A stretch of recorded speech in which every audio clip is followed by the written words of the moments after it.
Have you ever really stopped to think about what it actually takes for an IT leader, not just managing the tech, but getting that seat at the main table, influencing where the whole company's going? It's way more than just, keeping the servers running. It's about people, it's about politics, persuasion, all at the very top. So in this deep dive, we're going to unpack Chapter 9, IT and the Board of Directors, from the Adventures of an IT Leader. You know the one, by Austin Nolan O'Donnell. We'll follow CIO Jim Barton as he gets ready for, delivers, and then deals with the fallout from this huge presentation to his company's board IVK. Our goal here is really to pull out those key insights for you, whether you're maybe a grad student looking at strategic information systems or you're already out there navigating the tricky bits of IT leadership. And hey, as we get into this, if you find this stuff valuable, maybe share it with someone else you think could use it. And consider following us for more chats like this. Okay, let's dive in. Jim Barton, CIO at IVK. He's gearing up for this really critical moment, presenting to the board, and like we said, it's not just a tech update. It's a strategic play. But what's really interesting is what was happening with his own team before he even got there. What was that internal shift about? Yeah, that's actually foundational, isn't it? Because influencing the board, it really starts inside your own department. Just 3 months before this, Jim's managers were, well, resistant. They really didn't like the idea of off-site meetings for strategy. But getting ready for this board presentation, the whole vibe changed. The book calls it collaborative, even energizing, real teamwork. And this points straight to a big organizational issue. Barton had managed to build this open culture, communication, trust.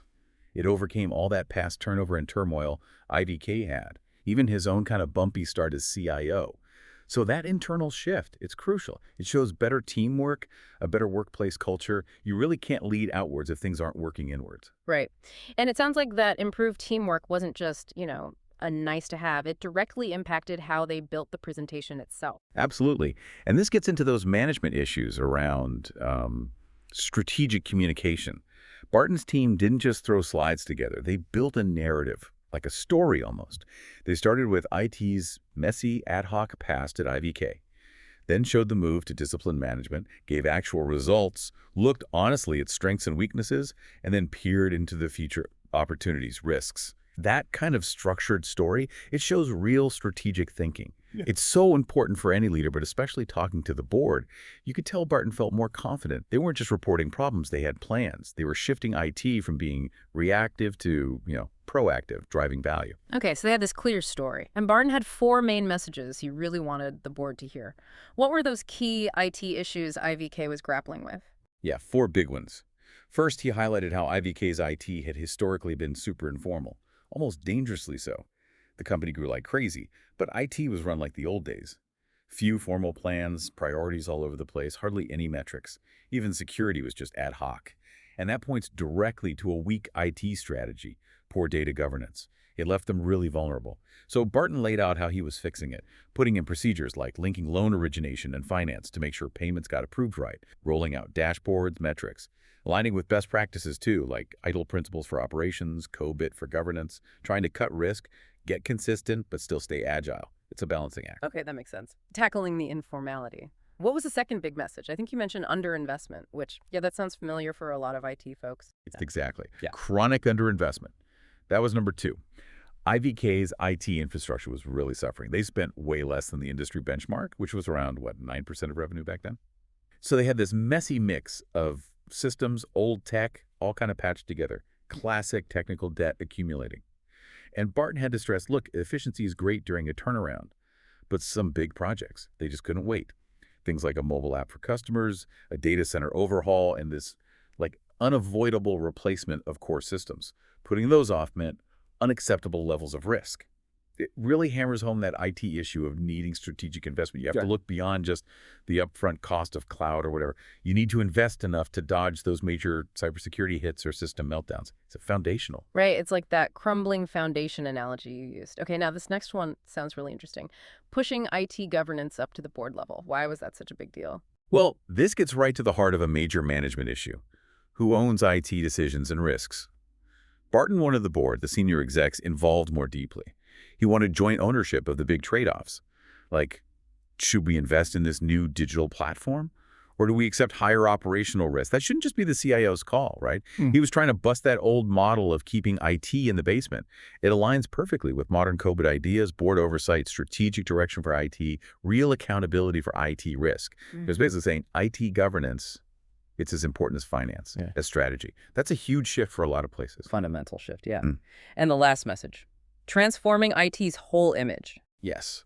Number 4 was moving IT from being seen as just a cost center to being a real strategic partner. This is core IT strategy.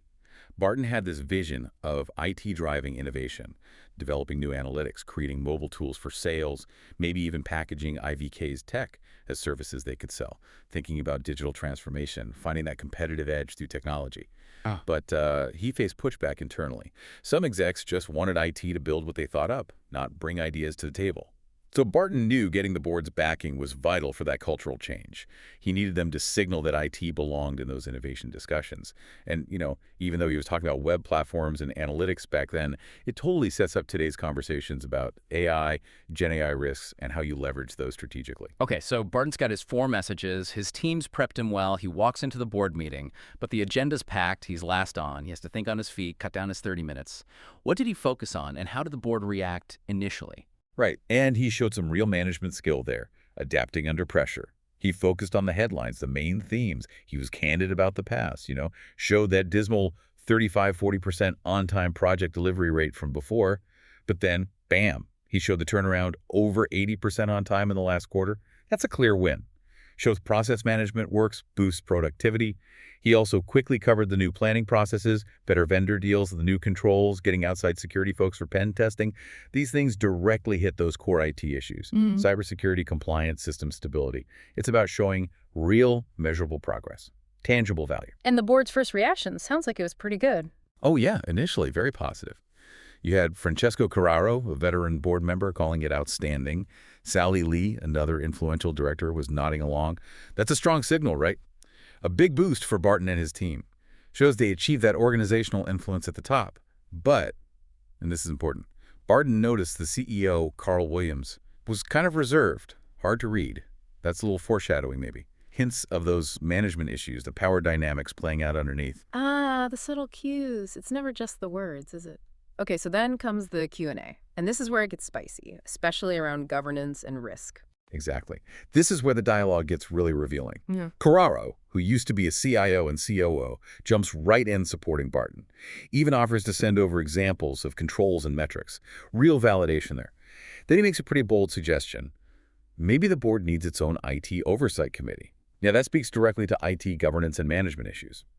Carraro argued, basically, that IT competence and oversight, it's part of the board's fiduciary duty now. Just like overseeing the finances, he's acknowledging the huge risks from old systems, from cyber threats, saying digital literacy at the board level isn't just nice, it's essential. You have to understand this stuff to protect the company. So the board seems to get it conceptually. IT is super critical, but did they immediately say, yes, let's form a new committee? Probably added work for them, right? Well, that's the rub, isn't it? It raises that practical question of board dynamics. Sally Lee very smartly asked, okay, but what are the specific risks? And Barton explained it well. IVK's infrastructure was like this tangled mess of small shortcuts built up over years. Quick fixes that made the system brittle, hidden points of failure, all that housekeeping, refactoring code, re-architecting networks. It always gets pushed back because it doesn't look like it benefits customers directly. But it creates massive, unseen IT risks until, boom, a crisis hits. So while the board agreed IT was vital, Barton could kind of feel they weren't thrilled about personally taking on more work with a new committee. And that's when CEO Carl Williams smoothly stepped in. He acknowledged the point but tabled the committee idea for later. Classic boardroom maneuver. It really highlights that practical management issue. How do you handle board capacity, maybe even resistance, without shutting down an important conversation? It's a real balancing act. A very delicate dance indeed. Okay, so the presentation itself. A success for Jim. But the day's not done. The CEO, Carl Williams, wants a word. And this next part, it really dives deep into those management issues that go way beyond the tech. Right, this is where the post-game analysis really kicks in, the politics. Jim's feeling pretty good leaving the boardroom, but then Williams calls him in, and the whole atmosphere just shifts. Williams stays behind his desk, that subtle power move, right? Not a peer conversation. Williams says he's concerned about managing Carraro, worried the board member might, complicate things. Metal. But Jim, being sharp, reads between the lines pretty quickly. He realizes the real issue. Williams feels threatened. Remember, Jim was considered for COO earlier. Now he's succeeding as CIO, getting praise directly from the board. It's a classic organizational issue. C-suite politics. Rivalry, maybe? An up-and-comer looking like a threat to the established power. Williams wanted to stay the main info channel to the board, control the narrative. Wow, okay.